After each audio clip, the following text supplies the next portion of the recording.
ఎన్నికలంటే అభ్యర్థి ఎంత అందిస్తారని నాయకులు ఎదురు చూసే రోజులివి.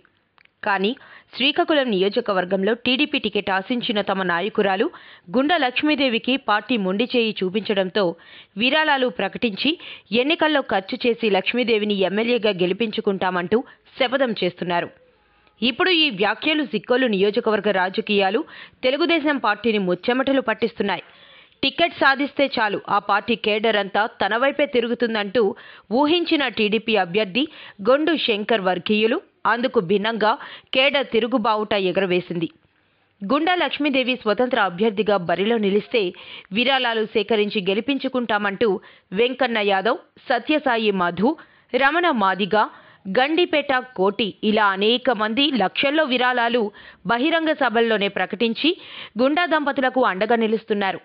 దీంతో ఇక టీడీపీ టికెట్ మారకపోతే తాడో పేడో తేల్చుకోక తప్పని పరిస్థితిలో గుండా అప్పల సూర్యనారాయణ, లక్ష్మీదేవిలు పార్టీ అభిమానుల చట్రంలో ఇరుక్కుపోయారు. 40 ఏళ్లుగా పార్టీలో కొనసాగిన క్రమశిక్షణకు మారుపేరుగా నీతి నిజాయితీగా నిలిచిన మాజీ మంత్రి గుండా అప్పల సూర్యనారాయణ, మాజీ ఎమ్మెల్యే గుండా లక్ష్మీదేవికి టికెట్ ఇవ్వలేదని టీడీపీ ప్రకటించిన అభ్యర్థి వెంట వెళ్లకపోవడంతో రాజకీయం వేడెక్కింది. పార్టీ వారిని దూరం చేసినా మేము మీ వెంటే అంటూ కొండంత ధైర్యమిస్తున్నారంటే వారి పట్ల జనంకు ఉండే ఆదరణ వెలకట్టలేనిది.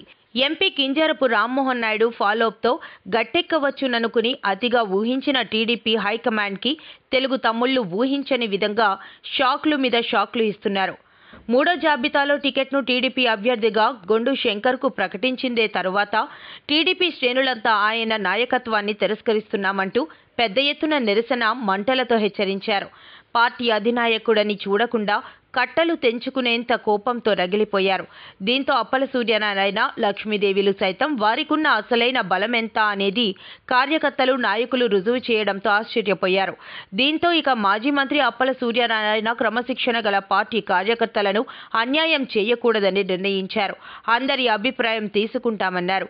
కార్యకర్తల మనోభిష్టం మేరకు అవసరమైతే స్వతంత్రులుగా బరిలో దిగుతామని కార్యకర్తలకు ఆ దంపతులు భరోసా ఇవ్వక తప్పలేదు.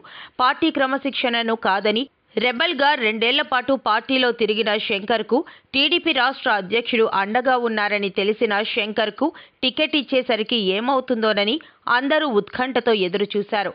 అయినా శ్రీకాకుళం నియోజకవర్గంలో పార్టీలో 80% తమ వైపు ఉన్నందున శంకర్ తప్పితే ఇంకెవరూ అభ్యర్థి అయినా గెలిపించుకుంటామంటూ అప్పల సూర్యనారాయణ, లక్ష్మీదేవి దంపతులు పార్టీకి స్పష్టం చేస్తున్నారు. ఎంపీ రామ్మోహన్ నాయుడు తల్లి, భార్య లేకుంటే మామ బండారు సత్యనారాయణనైనా పోటీకి దించితే పార్టీ పరంగా గెలిపించుకుంటామంటూ కొత్త పల్లకి ఎత్తుకోవడంతో పార్టీ హైకమాండ్ కూడా డైలమాలో పడిందట. ఈ కొత్త రాగం శంకర్ వర్గీయులలో కలకలం నెలకొంటుందట. టికెట్ వచ్చేస్తే చాలనుకున్న తరుణంలో ఈ కొత్త డ్రామాలేమిటి, ఇది ఎటువైపుకు దారితీస్తుందోనన్న ఆందోళన వెంటాడుతుందట. టికెట్ లభించిన తరువాత గుండా అప్పల సూర్యనారాయణను, ఆయన వర్గీయులపై శంకర్ చేసిన వ్యాఖ్యలు కేడర్లో మరింత మంట పుట్టించాయని గుండా వర్గీయులు ఆవేదన చెందుతున్నారు.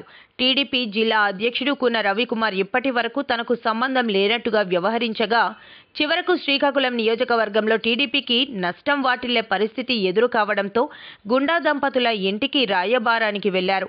దీన్ని సున్నితంగానే అప్పల సూర్యనారాయణ తిరస్కరించారట. బంతి తమ కోర్టులో లేదని, పార్టీ కేడర్ చేతిలో ఉందని, తమకు అన్ని విధాలుగా అండగా ఉంటామంటున్న వారి నిర్ణయం మీద ఆధారపడుతుందని స్పష్టం చేశారట. అయినా 2 రోజులు ఆగాలని తొందరపడి నిర్ణయాన్ని తీసుకోవద్దంటూ